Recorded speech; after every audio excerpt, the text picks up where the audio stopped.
എല്ലാവർക്കും നമസ്കാരം. ഈ പൈനാപ്പിൾ വെച്ചിട്ട് നല്ല ടേസ്റ്റി ആയിട്ടുള്ള ഒരു ഫ്രൈ ഉണ്ടാക്കിയെടുത്താലോ?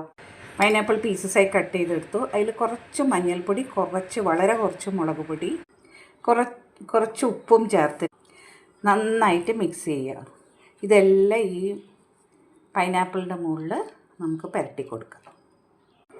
എല്ലാം നന്നായി പുരട്ടി കൊടുത്തു. മുളക്, മഞ്ഞൾ, കുറച്ച് ഉപ്പ്, അധികം വേണ്ട കേട്ടോ, വളരെ കുറച്ചേ മുളക് പൊടി ചേർത്താൻ പാടുള്ളൂ.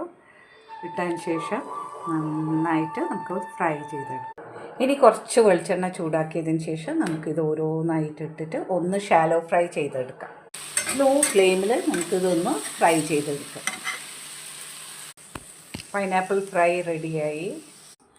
അങ്ങനെ ടേസ്റ്റി ആയിട്ടുള്ള പൈനാപ്പിൾ ഫ്രൈ റെഡിയായി. എല്ലാവരും ട്രൈ ചെയ്ത് നോക്കൂ കേട്ടോ, നല്ല ടേസ്റ്റാണത്. നല്ല മധുരമുള്ള പൈനാപ്പിൾ ആണെങ്കിൽ ഒന്നും കൂടി ടേസ്റ്റാണിത്. ഉപ്പും പുളിയും എരിവും എല്ലാം കൂടി ചേർന്നിട്ട് ഒരു പ്രത്യേക ടേസ്റ്റാണിത്. എല്ലാവരും ട്രൈ ചെയ്ത് നോക്കൂ.